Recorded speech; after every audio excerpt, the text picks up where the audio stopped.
Hello everybody, ciao a tutti and welcome to Art with Ms.B. Today I'm very excited to be here and I can't wait to start this project. It's a beautiful, colorful art project, perfect for the fall and perfect for preparing ourselves for Halloween. So this project is also inspired by a famous artist, a contemporary artist, whose name is Yayo Kusama. Yayo Kusama is a female Japanese contemporary artist. She lives and works in Japan, but also in the United States. She's very famous internationally for her beautiful abstract organic shapes and forms, and also the patterns that she creates with dots, lines, a combination of different tiny little shapes. And if you want to know more about Yayo Kusama, make sure that if you're a child, you ask permission to your parents to go online and research it. I will write her name in the description box, so it's going to be easy for you to copy and paste it for searching. And you will see colorful artworks, very imaginary and creative and beautiful art installations and art collaborations that she did and she still does. So today works is going to look something like this. I love it. I hope you like it. And I am using watercolors, so you will need watercolors, a brush, a cup with the water, a piece of paper, just in case we have a little accident with water or the brush is too wet, and watercolor paper. If you don't have a watercolor paper, but you have another type of mixed media paper, Bristol paper, it's gonna do the job. If you don't want to use watercolor, if you prefer another media such as markers, such as pencil, you can definitely do it. As I say, I want my practice to be very flexible so everybody can practice without too much stress, right? I will write in the description box all the materials that you need for today's practice, the reference for the artist, and now I'm gonna switch the camera so we can immediately start. Since this take probably a long time and I don't want to do too long practice, we're going to focus on the pumpkins today. We're going to build up the background, and then in a second time you can paint the background by yourself. So I will show you how I do it and then you can do it your own way. So we are all together for the pumpkins and building up the background, and then you might have to finish to paint the background on your own, maybe in another time, so you don't get to, like, unless you really love art like me and you get lost in the practice and you can practice for hours, you know. You do you, as always. I switch the camera and we start. Okay guys, this is the example, and so we are going to focus first on this shape of the pumpkins. As you notice, it's not a perfect oval, it's not a perfect circle, so we're going to work sessions by sessions to build it up. We started from these long, sort of organic and irregular oval shapes, and then we're going to build from left and right. I'm going to move this so we have space for the white paper. If you have a small paper, you can just do it small. If you want to put the paper like that, it's totally fine. I'm going to use my paper vertical as I did for my example, and then I start more or less like in the center. I use the pencil and I take a little point, like a little dot, as you can see, and very slowly, as we always did together and we always do together when we want to really concentrate and make sure that our hand and our pencil on the paper do exactly what we want, we move it slow, right? So we have this first is regular longer shape, and now we are going to do almost the same, just without closing the shape completely, because we already have the edge that we want. We're going to start to add other sections of this pumpkin.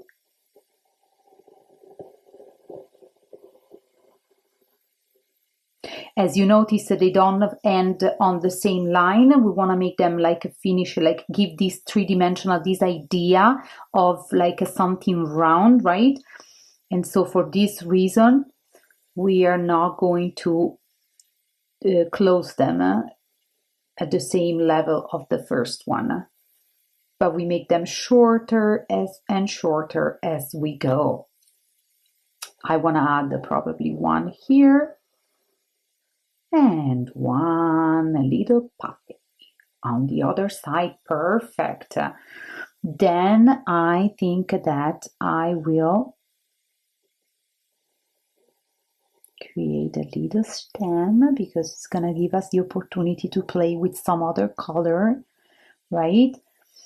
And nothing else. If you want, you can already kind of set the line for the table or the ground or whatever you want to call it, and so you have it ready for later for the background. As I say, we're going to focus first on these pumpkins, and in my example I use a very nice like a purplish and pinkish palette. You can do something like that. You can use your favorite colors. If you want something a little more realistic, you can go with different shade of red, brown, and orange, or you can really do anything that you want. I'm gonna play a little more with purple and violet, which are usually color that I don't use that much, and so I really want to experiment with those a little more. Remember also that when we play with watercolors, we can mix the colors, right? And if you don't want to mix them directly in the palette, you can mix them on the plate near the palette, so you kind of see what happens and what type of color are you getting mixing too. So take your time, create your color, prep it, and then when you're ready, you're gonna paint.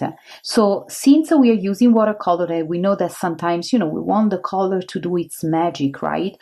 But in this case, we also want the color to stay exactly in the sessions that we are creating. So I suggest you to don't use too much water because we don't want the color to expand outside of the shape that we are using the color in, and we don't want it to blend, we wanted actually each portion of these pumpkins to stand on its own. If by any chances you have a little accident because you are a beginner or you're learning and you have this watercolor blending, actually it's totally fine. They will dry and you maybe can go over with a little less water in watercolor. Or you can embrace it as it is, and then you can fix it doing the outlines that we're going to do with a fine Sharpie.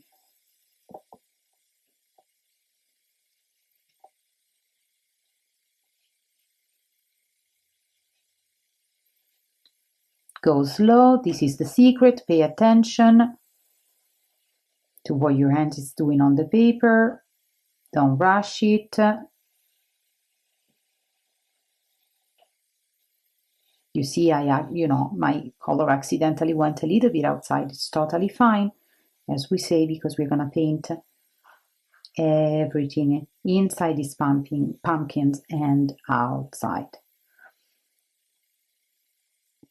I think I'm going to play with adding this shade over here as well.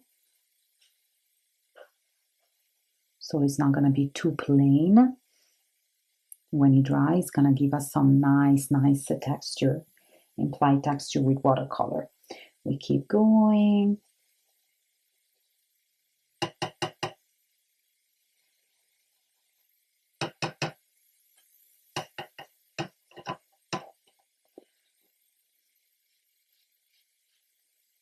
Decide and play with some more blue so the purple gets like a colder on one side of the pumpkins and a little warmer on the other side of the pumpkins. And I know that we always say that purple and blue are cold color, but technically every color is warm and cold side. So colors have many properties.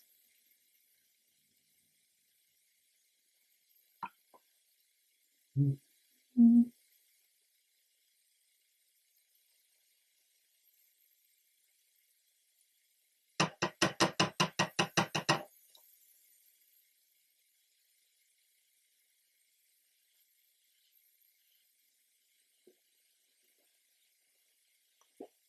Keep it going.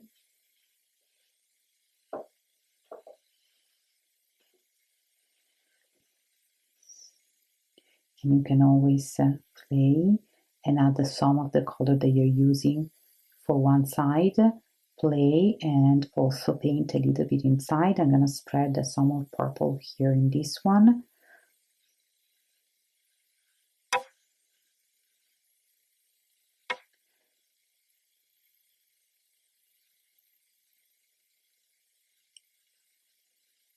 As you see, we don't want the color to be plain, we don't want the color to be too perfect, we really want the color to, we want to have some fun and see what happens actually. Gonna make this one a little, yes, very nice and warm. Very gently. This is a good exercise and a good practice for our fine motor skills, and also a nice practice to control the amount of water in watercolor. It's a tremendous exercise. My students in school they love to do this type of pumpkins and this type of practices. Every time that we get to this season, they know already, and they started to ask, are we going to do pumpkins this year, Ms.B? Are we going to do this? Are we going to do that? So it's very nice. And also at the end, you have a beautiful, I would say really beautiful artwork that you can decide to frame, for example, because or you can make many, and you can make them smaller, so you can give them as a gift to your friends and family. It gives you like so many opportunity and so many possibility to use this project and stretch it out, as you wish. So hopefully out of this video you can watch it over and over again, and every time you can try a little different pumpkins, maybe something that has different colors, so you can compare, you can contrast them, and you can say, oh, this one is the one that I like the most, this one was the most successful. You can play with the shape of the pumpkins. We're gonna do 2 practices about pumpkins, because I think that it's such a beautiful subject to paint. It's perfect for this season, and I'm gonna show you a couple of different very colorful and fun projects that you can do with simple material without spending so much money, so much time, and they're gonna be really nice. So now our pumpkins is all painted, and we are going to paint the stem. And as I always encourage you, don't use just one type of green. Maybe you want to use 2, because you want to have it some nice and interesting blending of color. So probably I should take a smaller brush, but I'm being lazy and I'm not standing to take a smaller brush. So let's see what happened. I'm switching to a lighter green.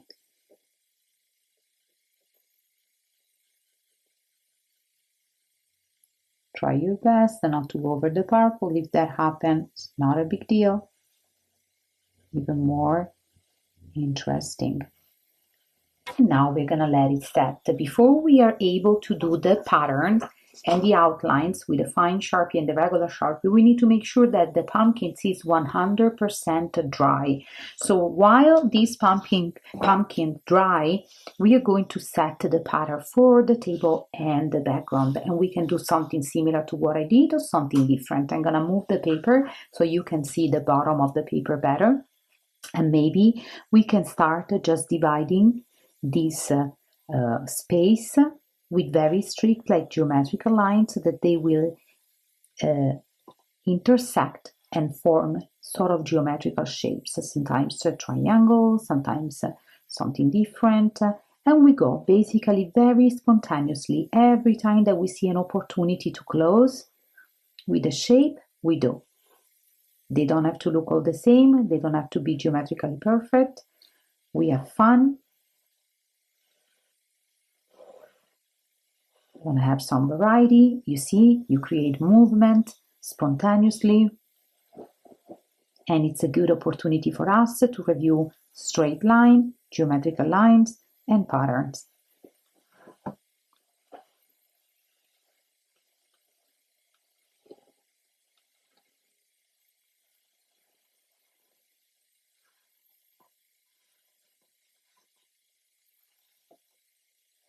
I'm not following any specific rule for this. I'm just feeling like this space, connecting lines.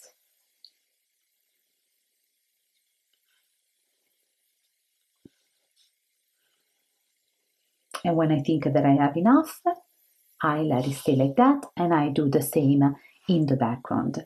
If you want to do something different in the background, maybe we can do like straight lines, and then you can add another patterns, or we can do a sort of like a more organized zig, zag, zig, zag, up. And then we can start the opposite, zig, zag, zig, zag, and it will go down. And then we're going to do the same, zig, zag, zig. Of course, we don't go on top of the pumpkin.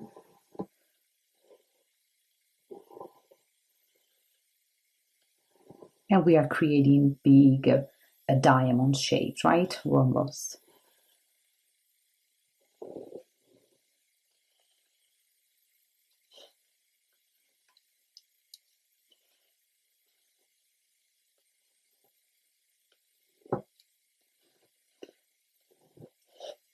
And if we want to add something, maybe we can divide those shapes, right, in half. So we're going to have more fun when it's time to paint, and you can use a different color for each one of the space.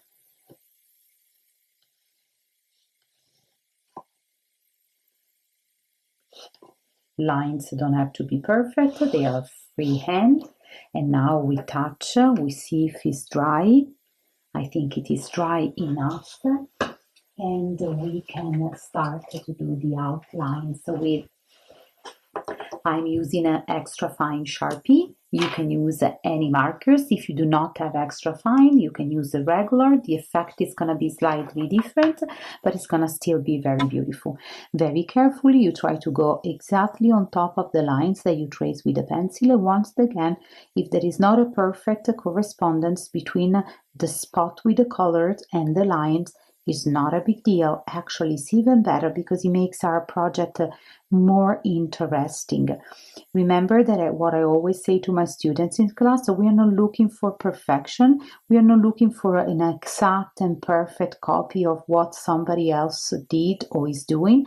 We look for something that is original and shows our intentions as artists.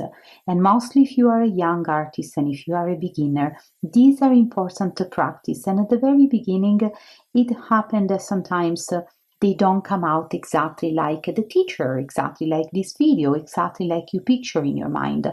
It is not a problem. It's just a practice. You complete it, you finish, you observe it, and then you take mental notes of what went well and what went wrong. So you can always make adjustment and make it better.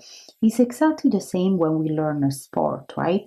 We cannot be immediately good at something. So we need to practice and practice and practice, starting from the basic steps and then doing something a little more complicated. We need to train our body and we need to train our mind. Art is exactly the same thing.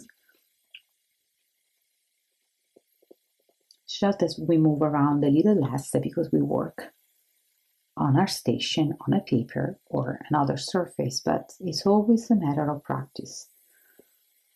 When you finish this, we're gonna also do beautiful outlines of the stem. Very, very nice. Nice. And then we can start, we do the patterns on the stem. And for this one, I'm gonna use this extra fine Sharpie just because the area is really small. Very, very carefully now. We're gonna do irregular lines. As you see, they're not perfect, but they are as close as possible to each other. So take your time. If you need to go slower, you can, or you can follow my pace. And very slowly, you're gonna feel the space. And then for this one, we're gonna change the direction, but we're gonna do exactly the same. So we're gonna do the lines as close as possible to each other.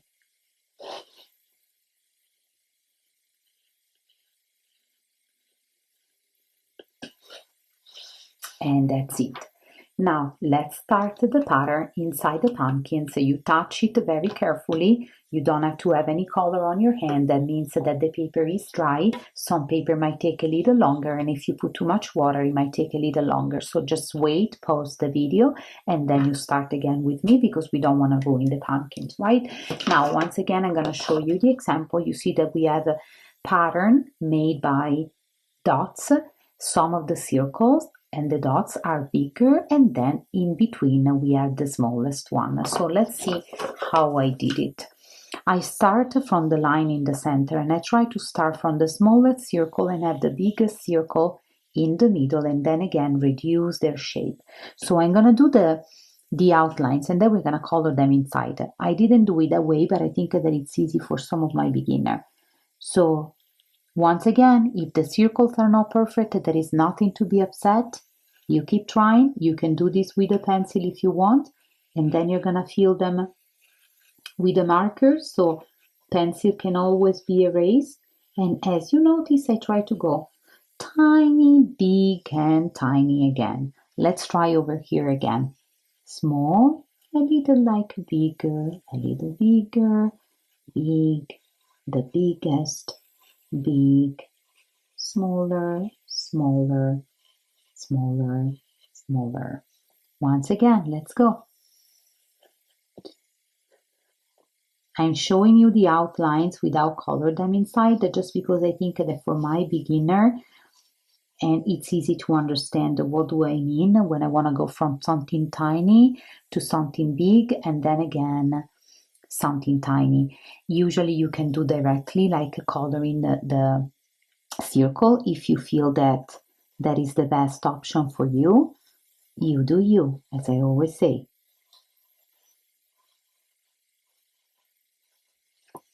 And we keep doing this.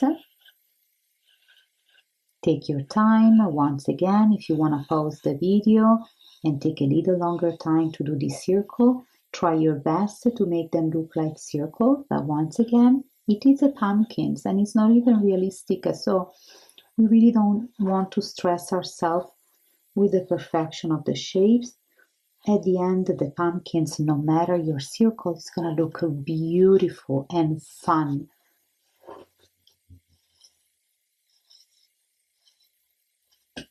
Now let's color this first. First circle. Just gently respect the shape. You scribble some color inside and you have them all black.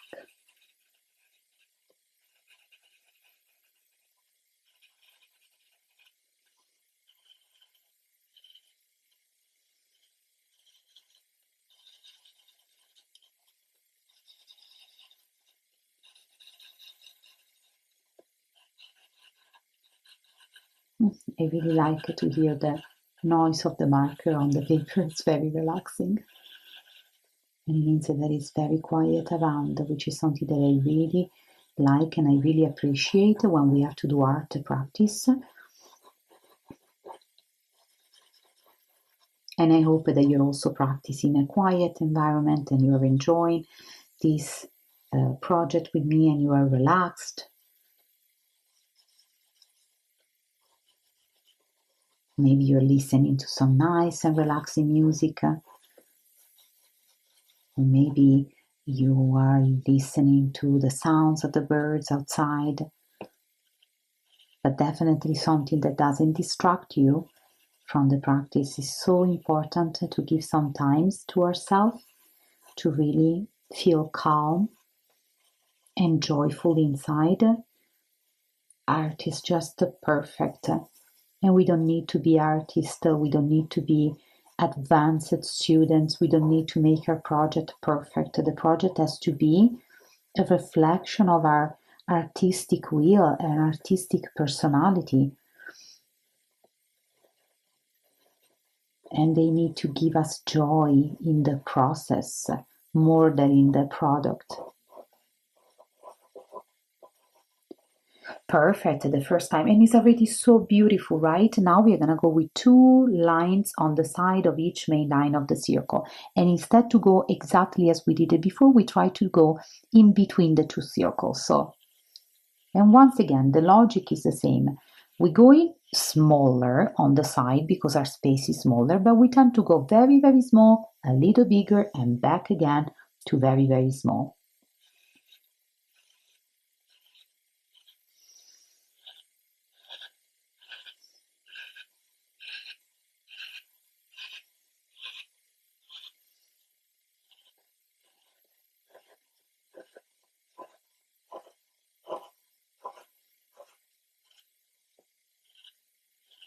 Once again, I'm doing a little faster. I'm going a little faster because I want to be sure to finish and I don't want the video to be too long, but please pause the video, take your time, and then you play the video again. You start the video again, so you don't have to force yourself in a faster pace than the one that you really want.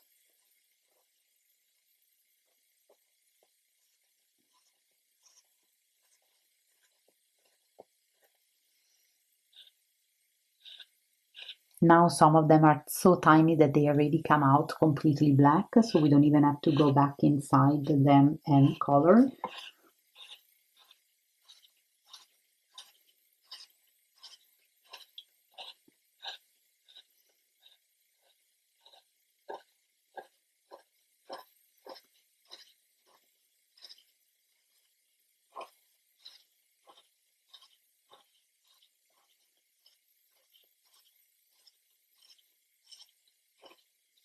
And if you want to place your circles randomly, just everywhere that you find the space, you can do that as well. Now let's color this second round of circle.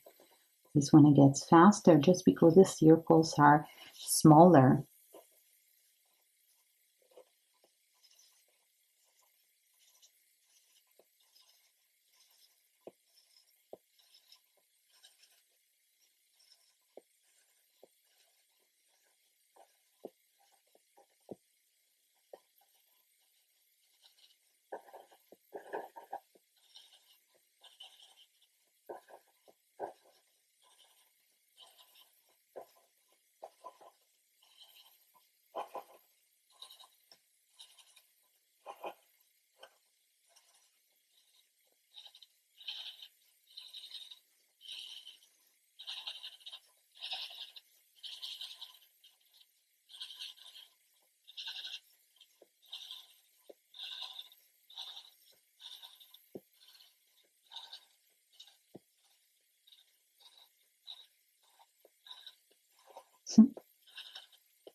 If you feel that your hands is getting tired or your mind is getting a little confused by all of this circle, you stop a second, take a little break, and then you go back. Don't rush it, don't lose your patience, and don't lose your love for this piece of paper. Even if something went wrong, even if yours doesn't look like mine, we're gonna keep it going until the very end because we always finish what we start. It's a good habit to have not only in art or school, but in life in general. And now look how beautiful it is. Now the final tiny little dots is just you touch basically the paper and that's it. Then you're gonna put the dots everywhere you find a space between the circles that we just finished. So for example, I can have one here, one here, one here, and you go. Don't rush it too much because sometimes we tend to lose control when we do something like a pointillism, which is the technique that we are doing right now. So make sure that you still kind of think where you are positioning these dots.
And the last one.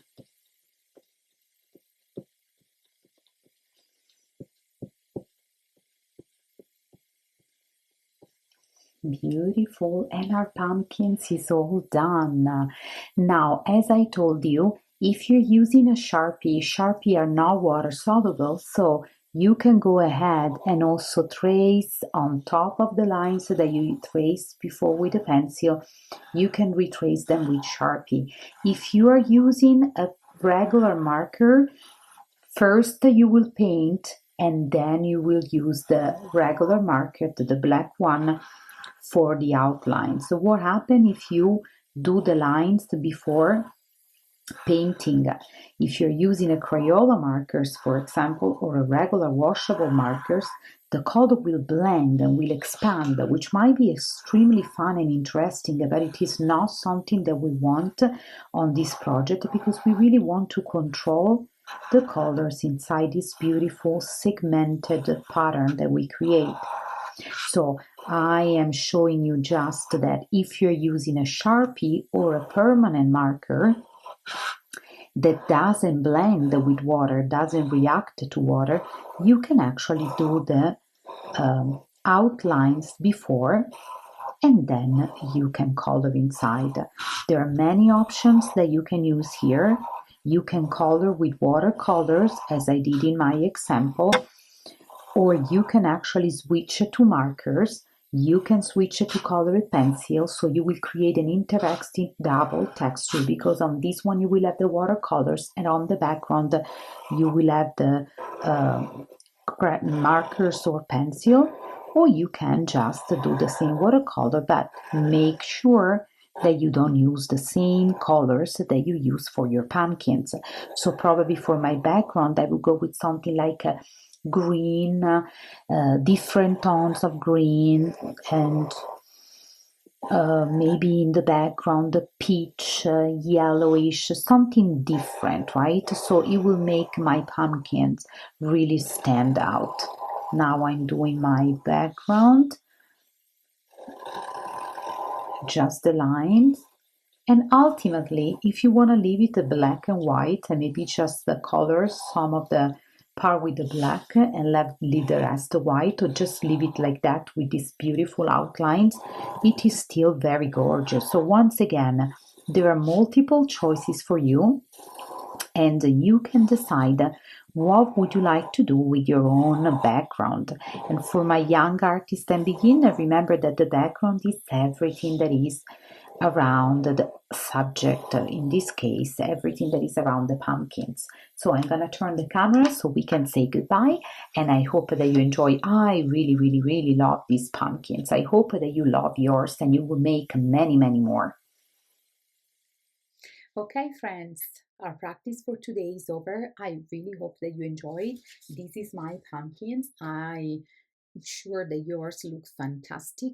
Remember what I say at the beginning, you do not have to copy my color palette. If you want to do a different colors in your pumpkins, go for it. I just show you one of the possibility and possible technique and way that you can create these beautiful Yayo Kusama's inspired pumpkins. This was the example that I prepped where I was able also to paint the background. In this one I did a very similar background, basically the same on the table, let's call it the table, and something a little different on the wall basically. You can leave it black and white, you can color inside with pencils and markers, so you will have two different texture, or you can do like I did in my example, keep painting with the watercolors. Of course, make sure that you use a different color palette so your pumpkins is gonna really popping up. Or if you want and if you like, you can create many of these pumpkins because now you know how, right? You know how we trace it, how we paint it, how we wait for them to dry, and how we do the patterns, and then you can cut them out and create something beautiful with those. I will have another practice about pumpkins. It's going to be something that maybe we're going to use a different media. I'm thinking about markers because it's been a while since we use them, and markers are very common and very affordable, and kids love it. They love them, so we're gonna do more practice about pumpkins because it's just the perfect season. So I see you all soon. Remember to subscribe to my channel. Don't forget, it's just a click. It doesn't cost you anything. For me, it's very important. Don't forget to like my video. If you do so, spread the word. This is just me. You know, as a teacher, I'm not doing a lot of advertising for this channel as I probably should, but you know, this is what I can do so far. And I really wanted to start, right? Because sometimes, as we say, done is better than perfect. So I wanted to get it done. So I see you all very soon and I hope you have a fantastic day. Ciao a tutti.